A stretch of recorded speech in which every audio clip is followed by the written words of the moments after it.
Hello everyone, কি খবৰ আশা কৰো সকলো ভালে আছে আৰু মোৰো ভাল আজি গুধলি হাস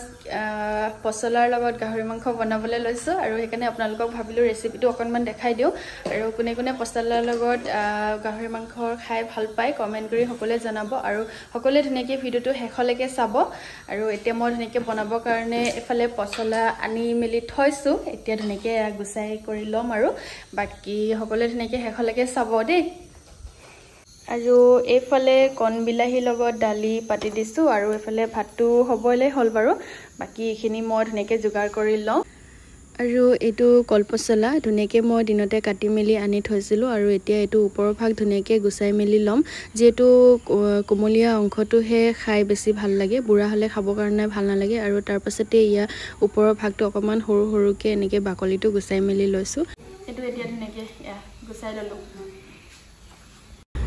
এতিয়া পছলাটো মই ধুনীয়াকৈ সৰু সৰুকে কাটি লৈছো আৰু অকমান দীঘল দীঘল সাইজতো কাটিব পাৰি বাৰু কিন্তু আজি মই সৰু সৰুকে কাটিছো আৰু গিলাস এটা মাৰি আৰু অকমান সৰু কৰি লব লাগিব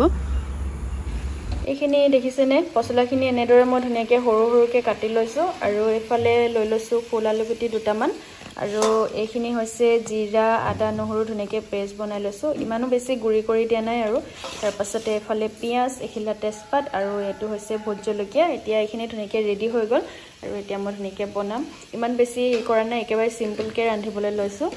এফালে এতিয়া কেহিখন ধুনীয়াকৈ গৰম হল প্ৰথমতে মই তেজপাত এখিলা দি ললো লগে লগে পিয়াজ কিটিকুৰা দি দিছো পিয়াজখিনি অকমান সময় ভজাৰ পাছতে ইয়াত আদা নহৰু জিৰা যিখিনি মই ধুনীয়াকৈ পেষ্ট বনাই থৈছিলো সেইখিনি দি কিনে অকমান সময় ধুনীয়াকৈ ভাজি লৈছো আৰু এইখিনি ভজা হোৱাৰ পাছতে ইয়াতে মই মছলা অকমান দিছো ৰেড চিলি পাউডাৰ জিৰা ধনিয়া গুটেখিনি একেলগতে আছিল আৰু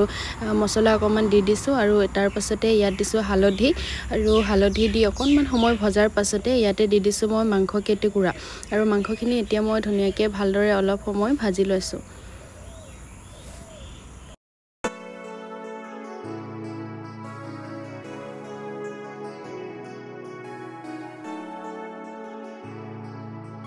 মাংসখিনি ধুনীয়াকৈ ভাজি হোৱাৰ পাছতে বহুত সময় ভাজিব লগা হৈছে তাৰ পাছতে ইয়াতে দি দিছো মই ধুনীয়াকৈ কাটি থোৱা পছলাখিনি লগতে আলু কেটিকুৰা দি এতিয়া ভালদৰে ভাজি ভাজি থাকিম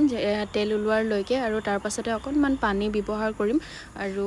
এনেদৰে ভাজি ভাজি তেল উলোৱাৰ পাছতহে পানী দিব লাগে নহলে পছলাটো অলপ খহটা হৈ থাকে ধুনীয়াকৈ ভালদৰে ভাজি ল'ব লাগে আৰু এয়া ভাজি অকমান হোৱাৰ পাছতে মই ইয়াতে দি দিছো নিমখটো একেবাৰে সোনকালে দি দিয়া নাই কাৰণ গাহৰি মাংসৰ পৰা বহুত বেছি তেল ওলাই হেতু কাৰণে প্ৰথমতে দি দিলে গুটে তেল হৈ যাব হেতু কাৰণে অলপ দেৰিকৈ দিছো আৰু এতিয়া এখিনি ধুনীয়াকৈ ভজা হৈ আছে মোৰ আৰু পানী অকমানো দিলো ধুনীয়াকৈ এতিয়া ভাজি মেলি হৈছেগে আৰু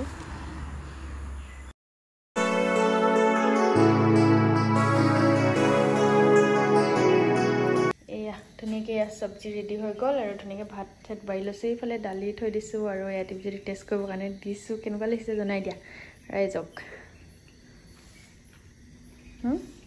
ধুনীয়া আছে এতিয়া ময়ো খাম আৰু দেই মই এতিয়া বহি লৈছো ধুনীয়াকৈ দীপজ্যোতি সুধিলো বাৰু কেনেকুৱা লাগিছে কলে ভালে লাগিছে বুলি কৈছে বাকি কোনোবাই যদি এনেদৰে খোৱা নাই খাই চাব দেই আপোনালোকে খাই ভাল লাগে আৰু আজিলৈ আহিছো নহলে ভিডিওটো চাই কেনেকুৱা পালে কি সকলোৱে ধুনীয়াকৈ কমেন্ট কৰি জনাব ঠিক আছে নহলে বাই বাই